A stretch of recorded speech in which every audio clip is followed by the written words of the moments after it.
Historia de tus colores. Un podcast que recorre la identidad de los clubes más populares del país por Alejandro Fabri. El año 1908 marcó para siempre a una zona de la capital, desde el centro hacia el sur. Fue cuando nacieron dos clubes vecinos, destinados a ser un clásico de barrio que pronto trascendería las fronteras de la ciudad: San Lorenzo de Almagro y Huracán.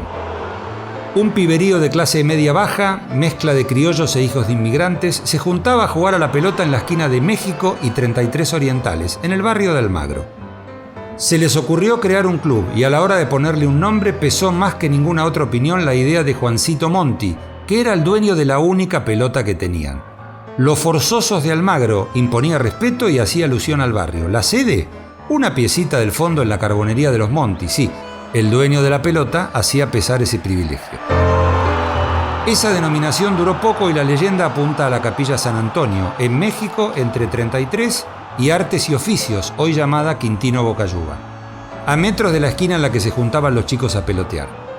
Parece que Juancito Abondanza, uno de esos forzosos, casi que fue atropellado por un tranvía de la línea 27 cuando iba corriendo distraído detrás de la pelota. No fue nada, pero se pegaron un lindo susto. Entre ellos el padre Lorenzo Bartolomé Martín Maza, un cura salesiano que estaba a cargo de la parroquia y llegó a ver el peligro que corrían los pibes jugando en la calle. En esa época, hay que recordar, no había cloacas, había zanjas a cielo abierto. El padre Maza les propuso a los muchachitos que podían seguir haciendo sus desafíos en el fondo de la iglesia. Eso sí, debían concurrir a misa y Maza además les expresó que no le gustaba esa denominación de Forzosos de Almagro. Lo pensaron y el 1 de abril de aquel 1908, luego de un partido, le pidieron al padre Lorenzo un aula de la capilla para realizar una asamblea de socios, que eran ellos mismos, claro. Invitaron al sacerdote y se establecieron varios puntos históricos. Antonio Scaramuzzo fue elegido como el primer presidente. Se fijó su casa de Artes y Oficios al 300 como sede y, lo más importante, desde entonces el club se llamaría San Lorenzo de Almagro, en agradecimiento al cura al que estaban canonizando para la posteridad. Federico Monti, uno de los socios jugadores, compró unas camisetas borrabino y blancas, pero durarían muy poco.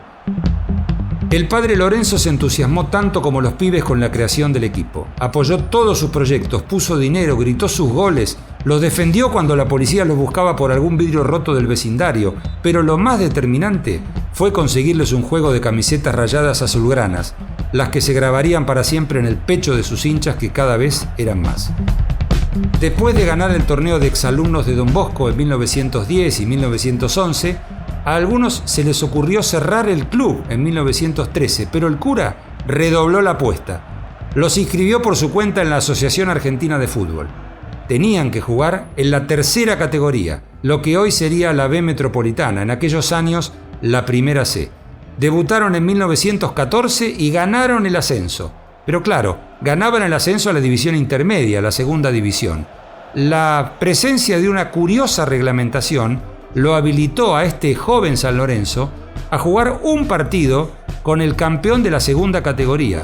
Ese equipo era Honor y Patria de Floresta, un equipo de los tantos que desapareció en el tiempo y que tenía la misma camiseta de Alumni en homenaje al cuadro de los hermanos Brown.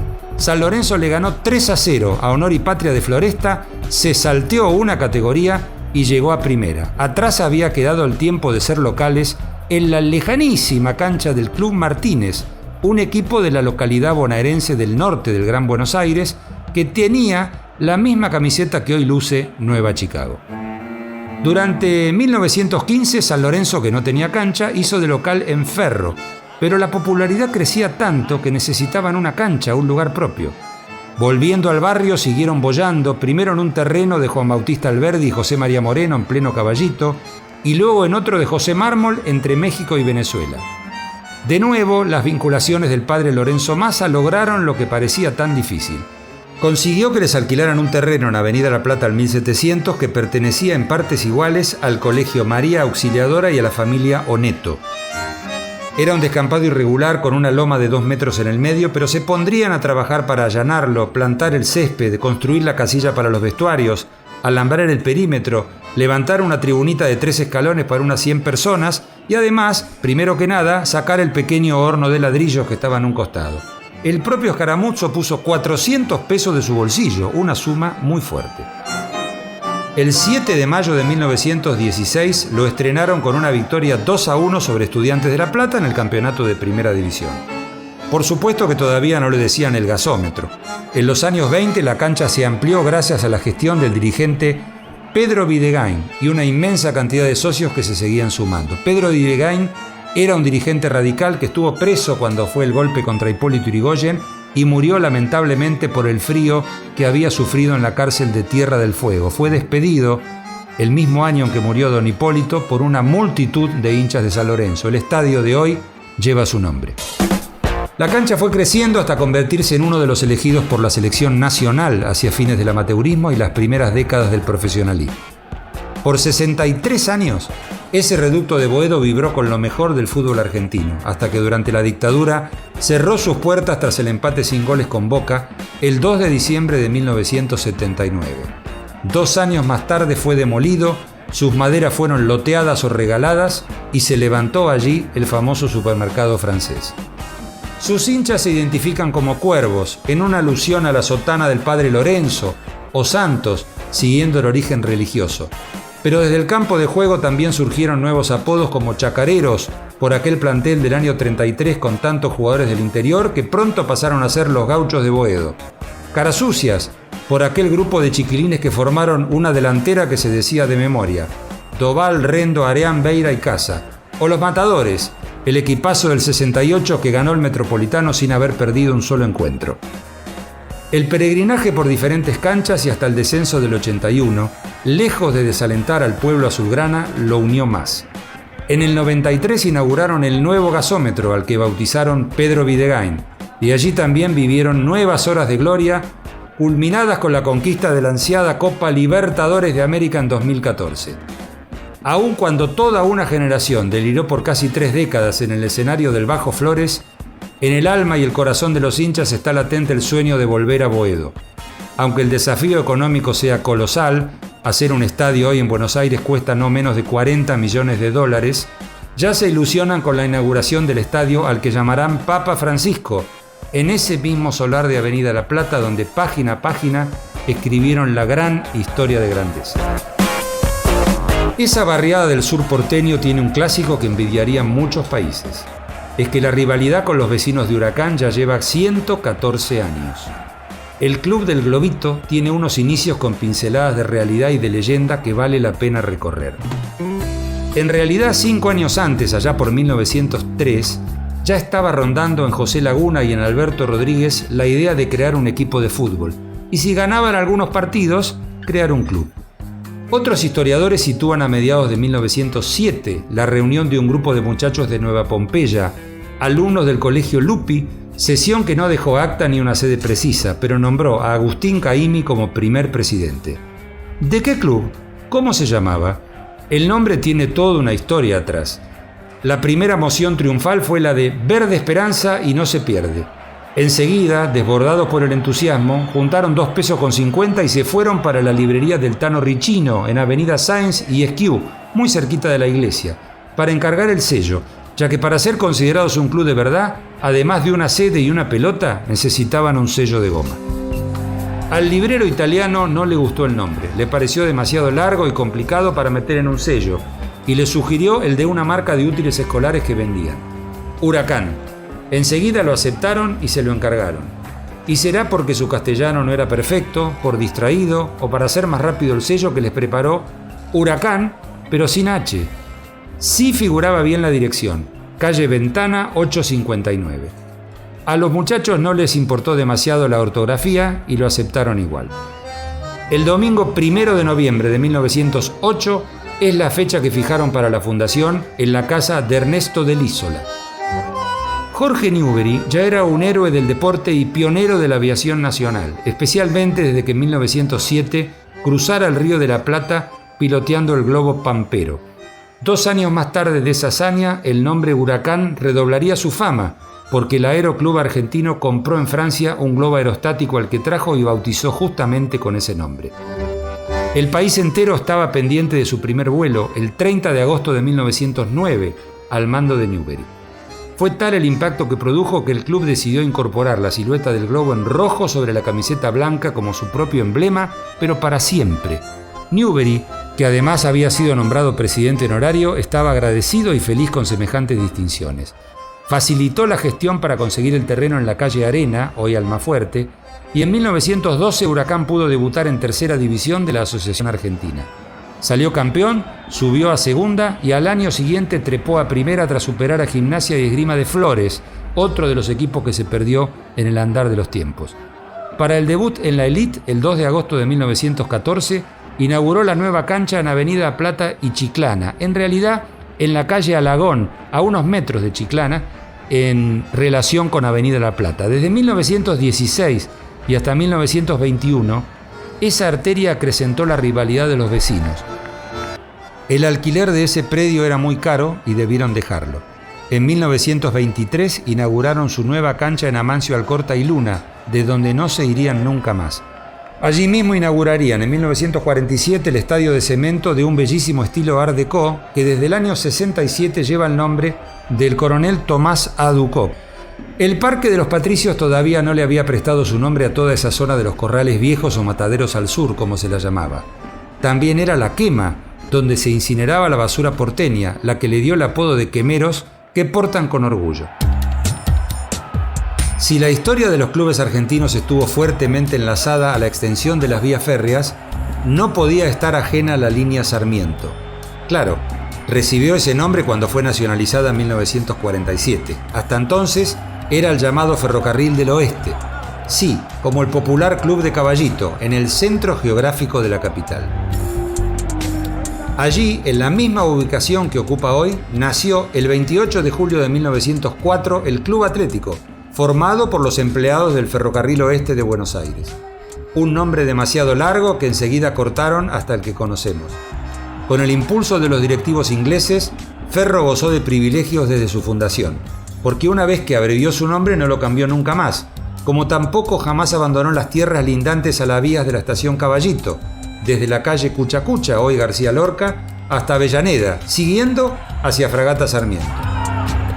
Todo tenía origen ferroviario. La casilla que haría de vestuario la levantaron con maderas de cajas en las que venían embalados de Inglaterra las piezas para las locomotoras.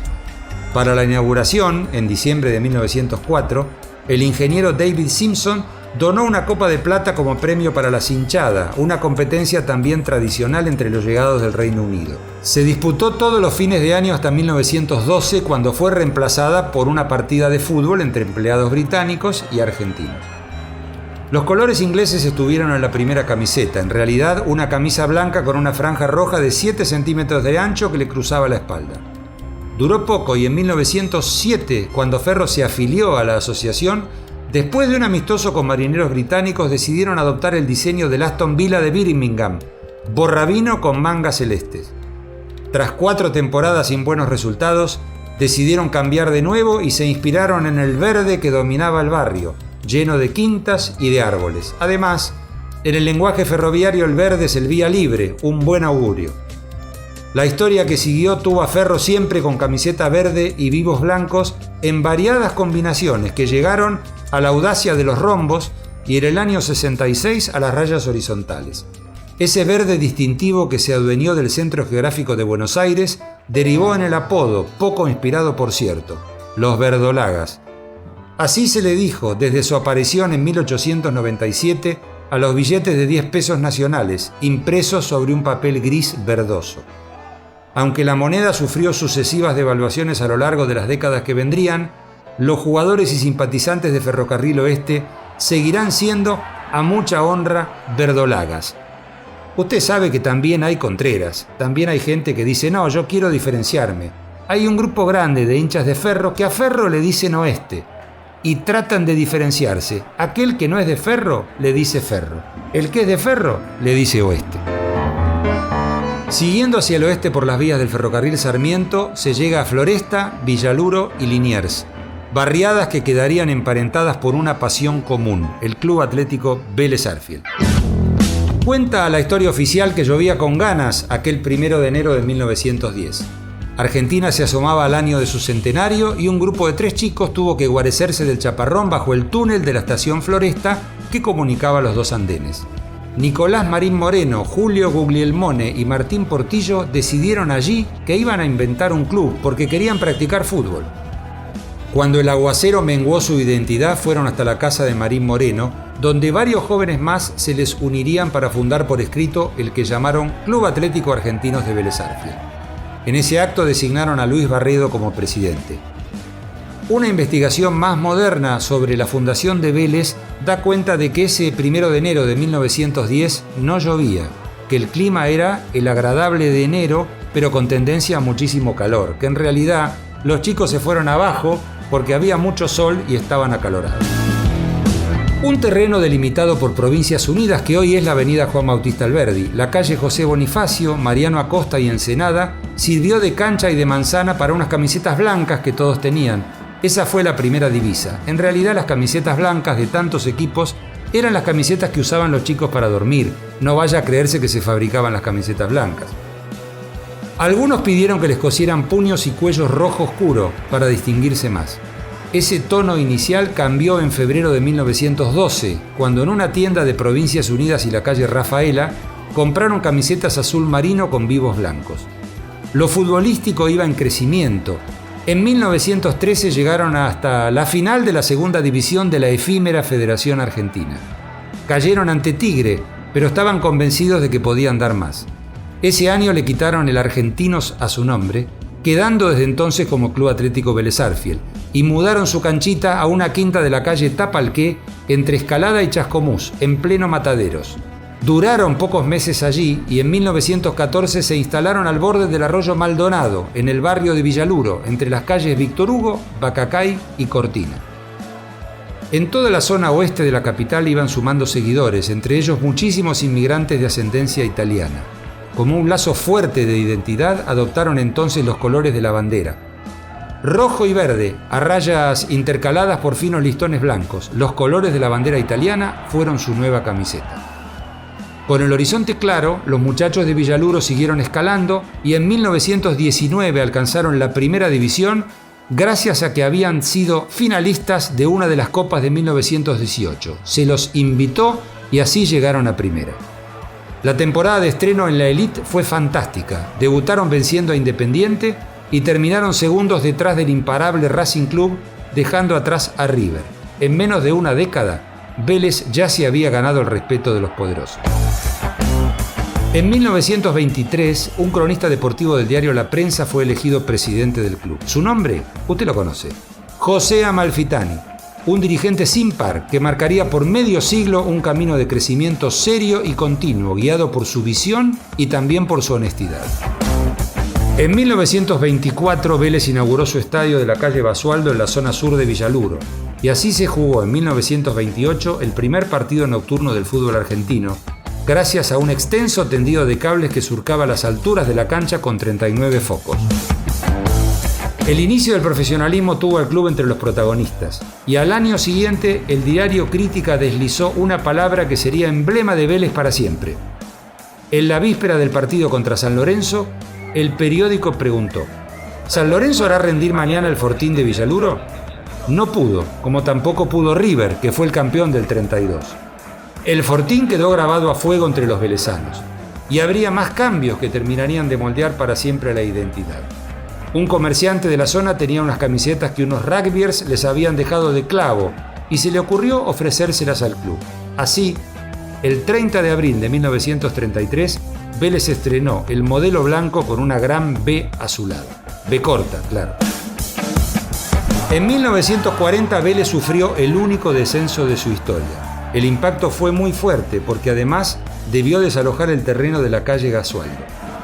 Algunos llegaron a pensar que la única opción para sobrevivir a la extinción era fusionarse con otro club. Vale la pena recordar que Vélez tuvo que jugar 3 temporadas en la vieja Primera B. En el 41, porque había un solo ascenso, salió campeón Chacarita. En el 42 fue el turno de Rosario Central y recién en 1943 Vélez pudo dar la vuelta olímpica y regresar a Primera para 1944. Desde ese año, detrás de Boca, que nunca descendió, Vélez es el equipo que lleva más años consecutivos jugando en Primera División. Pero volvamos a ese Vélez, pobre, jugando en el ascenso y sin cancha. Allí recobró fuerza la figura de José Amalfitani, quien integró una comisión cooperadora para sostener al club en su peor momento. Asumió de nuevo como presidente y aún se recuerda su valiente alegato delante de hinchas y dirigentes. Yo no he venido al funeral de Vélez Sarsfield. ¿Qué me importa la segunda división o la tercera si Vélez pasea su divisa triunfal por todo un continente como lo ha hecho en otro momento? Mientras haya 10 socios, el club sigue en pie. Mientras haya 10 socios, el club sigue en pie. Mientras disputaba esos años en el ascenso, Vélez había recibido de los dueños ingleses del Ferrocarril Oeste las tierras del llamado Pantano del Maldonado, una zona inundable y que para los ingenieros resultaba muy difícil de rellenar. A don Pepe Amalfitani no le importó. Invitaba a todas las empresas constructoras que hacían excavaciones a que volcaran la tierra y los escombros en el supuesto pantano, junto a la avenida Juan B. Justo. Así logró lo que parecía imposible. Rellenó el terreno y levantó una nueva cancha con los viejos tablones de la calle Basualdo. Ya dueños para siempre de esa parcela en Liniers que luego se fue ampliando, la visión y el empuje del presidente fueron más allá, y el 22 de abril de 1951 se inauguró el nuevo estadio, con 3 enormes tribunas de cemento y torres en los ángulos, corporizando aquel fortín surgido de la pluma de Hugo Marini en el diario Crítica. ¿Un nombre para la nueva cancha? A nadie se le hubiera ocurrido otro que el de José Amalfitani, un justo homenaje para quien puso el cuerpo y el alma para concretar la envidiable infraestructura que Vélez goza hasta hoy. Don Pepe falleció en mayo del 69, no sin antes vivir otro sueño cumplido. En el Nacional 68 pudo ver a Vélez campeón por primera vez en su historia. Claro, es que era el primer campeonato que ganaba Vélez. Un festejo que en los años 90 se volcaría casi como una rutina a partir de la conducción de Carlos Bianchi, quien lo llevó hasta ser campeón mundial. Una estrella dorada que brilla, orgullosa, encima del escudo velezano. Historia de tus colores. Un podcast de la Secretaría de Medios y Comunicación Pública.